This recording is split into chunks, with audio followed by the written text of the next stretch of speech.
প্রতিদিন 3 মিনিট কাজ করলেই ডলার ইনকাম, $15, $20 বা $100 উঠছে, এরকম স্ক্রিনশট নিশ্চয়ই দেখে থাকবেন। এমন কিছু দেখে আপনিও কি ট্রেজার এনএফটিতে ঢুকেছিলেন? নাকি আপনার কোনো চেনা মানুষ বলেছিল, ভাই এখন না ঢুকলে লাইফটাই মিস হয়ে যাবে?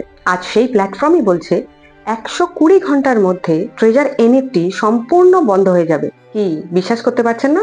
আজকে আমাদের টপিক এই ট্রেজার এনএফটি নিয়েই। সবাইকে স্বাগতম আমাদের এই ছোট্ট চ্যানেল ডিজি কন্টেন্ট ওয়ার্ল্ডে। চ্যানেলে নতুন হলে সাবস্ক্রাইব করে পাশে থাকুন। এই ভিডিওতে আমি জানাবো ট্রেজার এনএফটি আদতে কি ছিল, কিভাবে এটা ছড়িয়ে পড়েছিল সারা দেশে, মূলত পশ্চিমবঙ্গে। শুরুতে কি সত্যি কেউ প্রফিট করেছিল? উইথড্রয়ালস আসলে কিভাবে হতো? আর হ্যাঁ, আপনার টাকা এখন কোথায় গেছে আর কারা পেয়েছে সেই লাভ, সবকিছু খোলসা করব আজকের এই ভিডিওতে। চোখ সরাবেন না, পুরো ভিডিওটা দেখুন। ট্রেজার এনএফটি কি? ট্রেজার এনএফটি ছিল এক ধরনের ডিজিটাল ইনভেস্টমেন্ট প্ল্যাটফর্ম।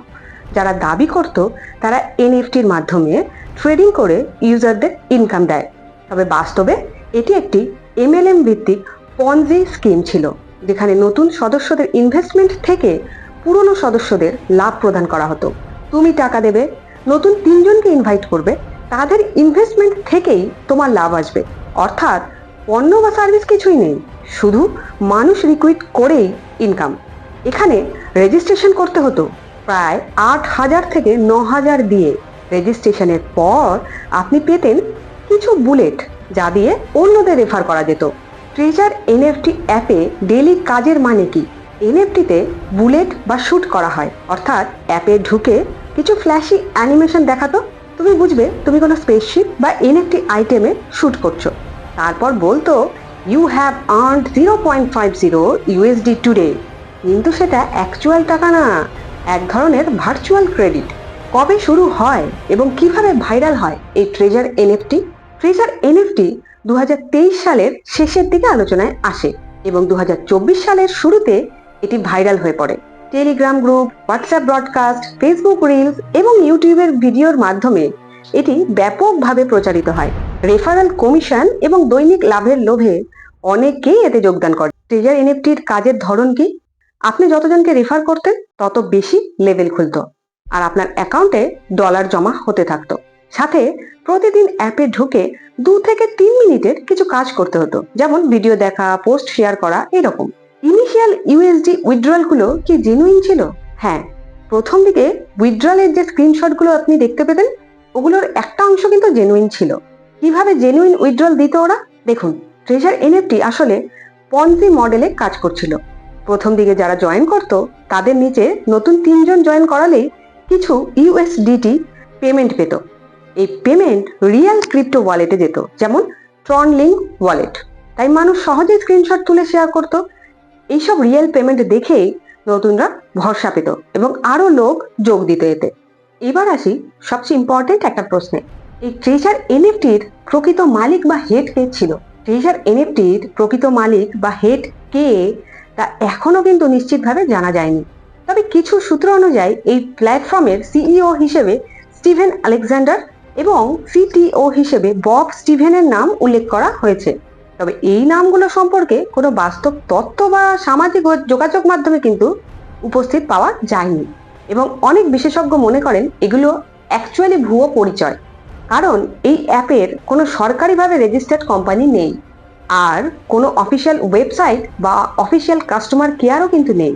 ট্রেজার এনএফটির এই স্ক্যামটি মূলত ওয়েস্ট বেঙ্গলে সবচেয়ে বেশি ছড়িয়ে পড়েছে।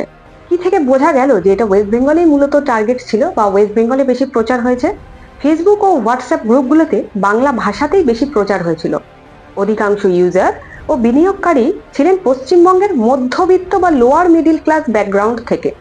পশ্চিমবঙ্গ থেকে অনেক মানুষদের বলা হয়েছিল দুবাই ঘুরিয়ে আনা হবে।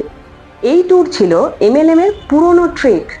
অন্যান্য রাজ্যে কতটা ছড়িয়েছে? ঝাড়খণ্ড, বিহার, আসাম, এখান থেকে কিছু ইউজার রিপোর্ট করেছেন তারা এই চক্রে পড়েছিলেন। তবে এখনো পর্যন্ত সবচেয়ে বেশি ক্ষতিগ্রস্ত কিন্তু ওয়েস্ট বেঙ্গলি। মূলত এই স্ক্যাম বেঙ্গলি স্পিকিং পপুলেশনের মধ্যে বেশি অপারেট করেছে। এখন প্রশ্ন হলো, কিভাবে এত বড় অঙ্কের টাকা সংগ্রহ করা হয়েছিল? আসলে ট্রেজার এনএফটি বৈদেশিক কোম্পানির মুখোশ পরে মার্কেটে নেমেছিল। তারা প্ল্যাটফর্মে ইউএসডিটি ব্যবহার করত। ইন্টারফেস, লোগো এবং লেআউট এমনভাবে বানানো ছিল যেন মনে হয় এটা আন্তর্জাতিক মানের ক্রিপ্টো প্রজেক্ট। আর বাস্তবে যা ছিল সেটা মূলত ভারত থেকে পরিচালিত একটি অপারেশন, যার মূল লক্ষ্য ছিল ভারতের সাধারণ মানুষকে, বিশেষ করে বাংলার যে অঞ্চলগুলো, বাংলাভাষী যে অঞ্চলগুলো, সেগুলোকে টার্গেট করা, যারা এনএফটি বা ক্রিপ্টো সম্বন্ধে সেরকম অভিজ্ঞ নয়। অনেকেই বলছেন ব্যাকএন্ডে যারা ছিল তারা মূলত কলকাতা, বিহার এবং ঝাড়খণ্ড অঞ্চল থেকেই পরিচালিত করত এই গোটা স্ক্যামটি। এবার আপনার মনে হতেই পারে, তাহলে ডলারে কেন পেমেন্ট করত? দেখুন, ডলারে পেমেন্ট করার একটা বড় কারণ হলো গ্লোবাল লুক দেওয়ার জন্য। ডলারে পেমেন্টের কারণে মানুষ ভাবতো এটা কোনো লেজিট ক্রিপ্টো প্ল্যাটফর্ম। রেগুলেশন এড়াতে ডলার বা ক্রিপ্টো ব্যবহার করলে অনেক সময় স্থানীয় যে নিয়ম কানুন থাকে সেটা এড়ানো যায় বা তার বাইরে থাকা যায়। আর একটা মুখ্য কারণ ছিল সাইকোলজিক্যাল ট্রিক। প্রতিদিন 10 ইউএসডি করে পাবো শুনলে অনেকের কাছেই ব্যাপারটা কিন্তু বেশ বড় ও আন্তর্জাতিক মানের মনে হয়। আপনি একটা জিনিস খেয়াল করবেন, ট্রেজার এনএফটিতে ইউএসডি রেট কিন্তু নর্মালের থেকে বেশি ছিল। মানে সরকারি যা রেট সেটা 83 to 85 এর মধ্যেই আপ ডাউন করে, কিন্তু ট্রেজার এনএফটি মানুষের ভ্যালু, মানুষের ট্রাস্ট এগুলো নেওয়ার জন্য 90 থেকে 100 টাকা পর্যন্ত পেমেন্ট করতো 1 ইউএসডিতে। তো এটার ফলে মানুষের মনে হতো যে এটা তো একটা জ্যাকপট। এদিকে টাকা ইনভেস্ট করার পর যখন তাদের উইথড্র করার সময় আসতো, ক্যাশ আউট করতে গিয়ে টাকা আটকে যেত। সেখানে বিভিন্ন এরর দেখাতো, যেরকম withdrawal pending, conversion error, KYC not verified, server busy, etcetera etcetera. এবার যেটা জানবো সেটা আরো ভয়ঙ্কর। ট্রেজার এনএফটির প্রতারণামূলক কার্যক্রমের ফলে প্রায় 1000 কোটি টাকা, মানে 120 মিলিয়ন ইউএসডি পর্যন্ত অর্থ সংগ্রহ করা হয়েছে। যারা অলরেডি ইনভেস্ট করে ফেলেছে বা যারা টাকা তুলতে পারছে না, তারা হতাশাগ্রস্ত হয়ে হন্যে হয়ে চারিদিকে সলিউশন খুঁজছে। যেমন অনেকেই এটা সার্চ করছে যে আমরা ট্রেজার এনএফটিতে ইনভেস্ট করার টাকা কি আর কোনোদিন তুলতে পারবো? উত্তরটা হলো না, সম্ভবই নয়। কেন এখন উইথড্র হচ্ছে না? দেখুন, ট্রেজার এনএফটি নিজেরাই তাদের টেলিগ্রামে, হোয়াটসঅ্যাপ গ্রুপে ঘোষণা দিয়েছে যে due to non fulfilment of credit flow we are shutting down operations within 120 hours. Withdraw request করলেই লেখা আসছে আন্ডার রিভিউ, ট্রানজাকশন ফেইল্ড অথবা ইউএসডিটি ওয়ালেট এরর। কিন্তু কোম্পানিটা বন্ধ হলো কেন? কারণ স্মার্ট কন্ট্রাক্ট বা ব্লকচেন ইন্টিগ্রেশন ছিল না। যদিও তারা বলতো ইউএসডিটিতে উইথড্র, আসলে সব ইন্টারনাল সার্ভার বেসড সিস্টেম ছিল, ব্লকচেন বেসড ট্রান্সপারেন্সি ছিলই না। তাই টাকা তারা হোল্ড করে রাখতে পেরেছে। রেফারাল ইনকাম বন্ধ হওয়ায় পেমেন্টের ফান্ড শুকিয়ে গেছে। নতুন মানুষ জয়েন না করায় কোনো ক্যাশ ফ্লো আসছে না, ফলে পুরনোদের পেমেন্ট দেওয়ার মতো কোনো ফান্ডই নেই। কিন্তু এত কিছুর পরেও তারা থেমে নেই। ডেট আপডেটের ফাঁদ তারা কিন্তু ফেলে রেখেছে। মাঝে মধ্যেই তারা আপডেট দিত এপ্রিলের 12 তারিখে সব পেন্ডিং উইথড্রল রিলিজ হবে, সেদিন হতো না। তারপর আবার মানুষ বসে থাকতো নেক্সট আপডেট কবে আসবে। তারপর আবার তারা একটা আপডেট দিত মের 5 তারিখে আপনাদের অ্যাকাউন্টের হোল্ডে থাকা ডলার রিলিজ হবে। মানুষ আশায় বুক বাঁধত, সোশ্যাল মিডিয়া জুড়ে আনন্দের ঢেউ উঠত। কিন্তু দিন পেরিয়ে যেত, উইথড্রল আর হতো না, কারোর টাকা ঢুকতো না, কারোর ডলার আসতো না। এটা ছিল এক প্রকার মিথ্যে প্রলোভন, যা ব্যবহারকারীদের অ্যাপ ছাড়তে বাধা দিত। কিন্তু এর বর্তমান যা অবস্থা সেটা আরো ভয়ঙ্কর। বহু মানুষ আছে যাদের 50,000 থেকে 2 লাখ পর্যন্ত ইনভেস্ট করা টাকা আটকে আছে এখানে।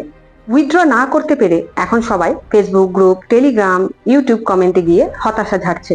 যদি আপনার মনে এখন প্রশ্ন জাগে তাহলে এত টাকা গেল কোথায়, তাহলে একদম সোজা সাপটা উত্তর হচ্ছে কোম্পানির মাথারা বা মূল অর্গানাইজার যারা, তারা কিন্তু এই টাকাগুলো নিয়ে পালিয়ে যেতে পারে, বা ধরুন তুলে নিয়ে বিদেশে যে ক্রিপ্টোকারেন্সি বা ওয়ালেট ব্যবহার করা হয় সেখানে পাঠিয়ে দিতে পারে। যারা মাঝামাঝি বা শেষে ঢুকেছে তারা এখন withdraw pending, wallet frozen, server problem বা ইউএসডি স্টাক এইসব ঝামেলায় আটকে আছে। ট্রেজার এনএফটি আমাদের চোখে আঙ্গুল দিয়ে দেখিয়ে দিয়েছে লোভে পড়লে কিভাবে সহজেই মানুষ প্রতারিত হতে পারে। 5 মিনিটের কাজ করে ডলার ইনকাম, এমন কোনো জাদু নেই। যে অ্যাপে কোম্পানির নাম নেই, কেওয়াইসি নেই, তার ভবিষ্যৎ নেই। তাই আপনার পরিচিত কেউ যদি এখনো এমন কোনো স্কিমে থাকেন, তাহলে তাকে সময় থাকতে সাবধান করুন।